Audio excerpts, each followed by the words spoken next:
fellow humans, and thank you to the incomparable godfather of GoIndieNow, Mr. Joe Compton, for having me for coffee. Coffee.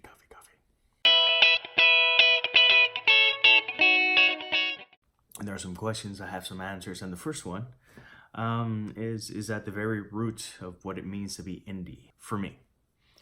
I knew that I was going to enjoy the liberating aspect of being an indie artist and indie author, but I never knew how much I would need it just to survive. When you work in advertising and in communications and public relations, the concept or the original message from point A to completion and publication suffers quite a beating. And to be able to share my true vision of what I want my body of work to have. I'm 13 books in. There's plenty more to come. But in those 13 books, there's nonfiction, there's urban fantasy, there's middle grade, short stories and novel, there's poetry, and I do a bunch of stuff that makes me happy. And by me being happy, people can kind of get some of that joy. It can be transferred, and I like that. So, when it comes to my stories, you must pay attention to the details. I love details. I love Easter eggs. I love little surprises, and I love having a little thread that goes everywhere. Please note the name Odstein. Fayette Odstein is my literary personification. This might be a bit confusing because there's also a JD version. And there's a difference. The JD version is pretty much me. Fayette is me passed through the literary filter of my mind. And it is my literary persona, or alter ego, if you will. He's the one that calls the shots in terms of what gets written and where we go. And that name repeats purposely throughout most of my work. Pay attention because the rabbit hole is deeper than even I suspect, because I'm probably gonna find any opportunity to use something new to tie everything up, and eventually 5, 10, 15 years from now, people will read not the whole body of work, although I would love that, but they'll read one book and then another, and then go like, wait a minute, and hopefully there'll be at least one psycho that maps it all out.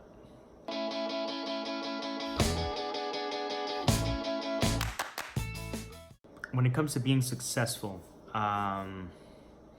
sure, luck and fortune have a lot to do with it, but being kind, being considerate, and being hardworking has nothing to do with luck or fortune. You put the work in, or you don't get results. There are some people that, man, they just have that magic touch and they knock it out of the park. I am not one of those people. I chip away, but I chip away on my own terms. And resiliency, that's not something that is ingrained in all of us. Self-doubt is. Being resilient is not.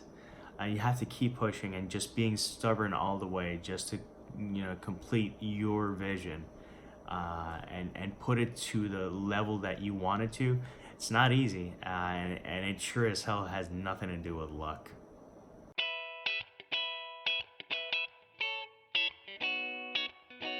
Okay, when it comes to self-doubt and self-stardom, it's an interesting way to phrase the question. Self-doubt is there, and what I do is that whenever self-doubt is creeping on my neck, I create.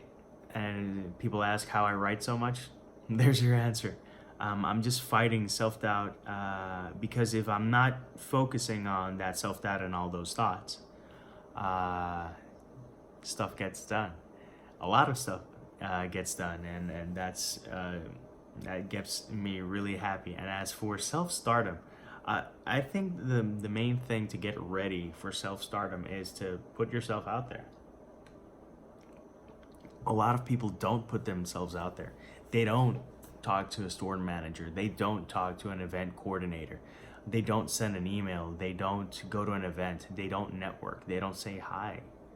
And I think you have to put yourself in it's a vulnerable state, but still it's an experience, and you have to open yourself up to experiences as much as possible. Otherwise, you're not going to get to live.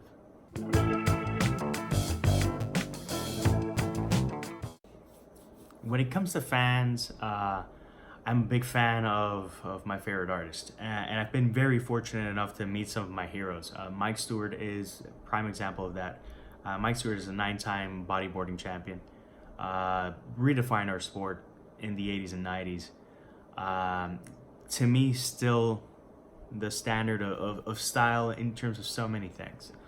There's other people that might be technically superior now because of the foundation that Mike laid, but when it comes to just setting a line and the creativity that he has in his approach to waves is just beautiful.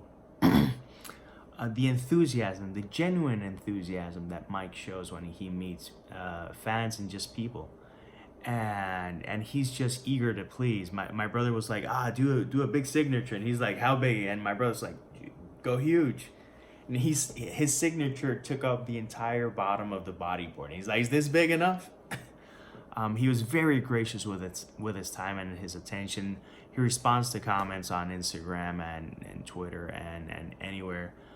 He's always open to offer advice, always friendly, always stoked to get in the water and share that stoke with other people, and to get people very motivated in the sport that he loves, because it completes him. And for me, bodyboarding completes me, but so does music, and so does writing, and so does creativity in general. Being a fan of Mike, and it's very cool that you have him in this pedestal, and then when he meets you, he says, okay, let's leave that pedestal and let's have a chat. And I think that's very important. He's very grounded. He recognizes his contributions to the sport, but when you hear him talking about his role in the world, let alone the universe, puts a lot of things into perspective, and it's just all about joy and sharing that joy and sharing that stoke. I'm stoked about writing and about creating different things and connecting with people. That's really something that I identify with.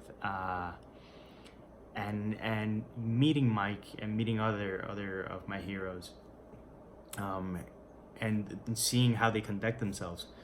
It's being open to connect with people, knowing when to push back, because some people can get that way. Luckily, most of the people that read me, my friends, because I feel uncomfortable saying fans. It's like, yeah, my fandom.